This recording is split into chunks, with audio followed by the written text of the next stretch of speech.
বেশ অনেক দিনই হলো তোমাদের সঙ্গে দুপুরের খাবার মেনুগুলো আর শেয়ার করা হয়ে উঠছে না। চলো আজকের মেনুটা শেয়ার করি। এটা আজকের নয়, অনেক দিন আগে আমি ভিডিও করে রেখেছিলাম, ক্লিপগুলো ছিল কিন্তু শেয়ার করা হয়নি আর কি। যাই হোক, প্রথমেই খেয়েছিলাম পুঁই মিটুলি আর আলু কুচো কুচো করে কেটে ভাজা। খুব ভালো লাগে আমার ওটা খেতে।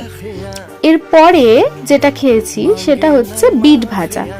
বিট খেতে আমার এই ভাজার মধ্যেই ভালো লাগে, আর কোনো তরকারি ফরকারিতে আমার অত বিটটা ভালো লাগে না। যাই হোক, তোমরা যারা আমার ভিডিও এতদিন ধরে দেখছো তারা এটুকু তো জেনেই গেছো যে ঝাল খেতে আমি কতটা ভালোবাসি, তাই লঙ্কা মেখে ভালো করে বিট ভাজা দিয়ে ভাতটাকে খেয়ে নিলাম। এরপরেই পাতে পড়ে গেছিল শিঙি মাছ আর ল্যাটা মাছ।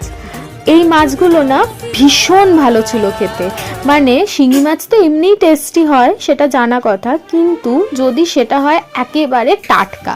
মানে আমার মামা বাড়িতে আমার মামা জাল পেতেই মাছগুলোকে ধরেছিল, সেখান থেকেই আমার জন্য পাঠিয়েছিল। মানে আমার দিদুন এসেছিল তো আমার জন্য এগুলো নিয়ে এসেছিল।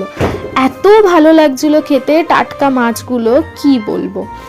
আর আমার বাবা নিয়ে এসেছিল কাতলা মাছ, আর মা করেছিল আলু দিয়ে বড়ি দিয়ে কাতলা মাছের একদম পাতলা করে একটা ঝোল।